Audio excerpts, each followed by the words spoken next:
Hello bachcho, let's see the question. Question says on large scale H2O2 is prepared by hydrolysis of peroxydisulfuric acid obtained by electrolysis of 50% H2SO4. Hydrogen peroxide को हम prepare करते हैं hydrolysis of पेरोक्सीडाइसल्फ्यूरिक acid में से, जो कि obtained होता है by the process of electrolysis of 50% sulphuric acid. The strength of H2O2 is expressed in number of ways. Hydrogen peroxide का स्ट्रेंथ को हम नंबर ऑफ वेज से एक्सप्रेस कर सकते हैं, जैसे कि हम एक्सप्रेस करते हैं through the name normality, molarity, percentage strength and volume strength के accordingly. Volume strength refers to the volume of oxygen obtained at NTP by decomposition of 1 millilitre of hydrogen peroxide solution. Hydrogen peroxide का volume strength का मतलब होता है अगर हम 1 millilitre of hydrogen peroxide solution को decompose करते हैं, जितने वॉल्यूम ऑफ ऑक्सीजन ऑब्टेन्ड होते हैं at NTP, that will be called as its volume strength. हमें पूछा गया है what is the volume of oxygen liberated at NTP by complete decomposition of 100 millilitre of 2 molar solution of hydrogen peroxide. अगर complete decomposition होता है 100 millilitre of 2 molar solution of hydrogen peroxide, कितने amount of the volume oxygen liberate होगा at NTP. Key concept is physical properties of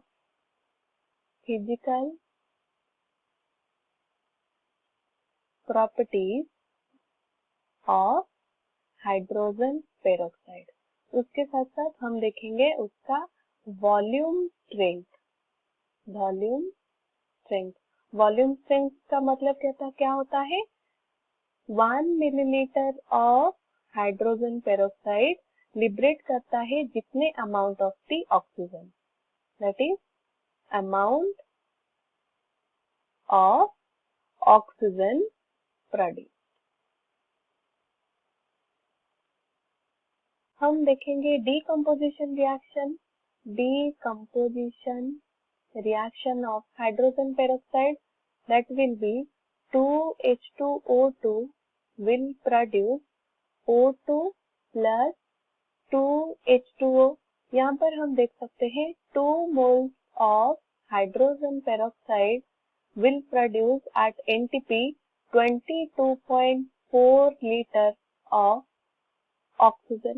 Or in the question also it is given that 2 molar solution means 2 moles of hydrogen peroxide solution, और 2 moles of hydrogen peroxide produce करता है 22.4 litre of the oxygen. That means यहाँ पर हम देखें volume strength हमको मिला, the volume strength is 22.4 litre. 22.4 litre is the volume strength. Volume strength means 1 liter of H2O2 produce करता है 22.4 liter of oxygen. 1 liter means 1000 milliliter. 1000 milliliter of hydrogen peroxide will produce 22.4 liter of oxygen. और हमें यहाँ पर पूछा गया है 100 millilitre of hydrogen peroxide कितने amount of the volume liberate करेगा oxygen. It will be 22.4 divided by 1000 multiplied with 100. अगर हम उसको कैलकुलेट करेंगे the value will be 2.24 litre of oxygen. Hence हमारा correct option is 2.24 liter is the answer. Hence हमारा correct option होगा option B. I hope you understood it well. All the best.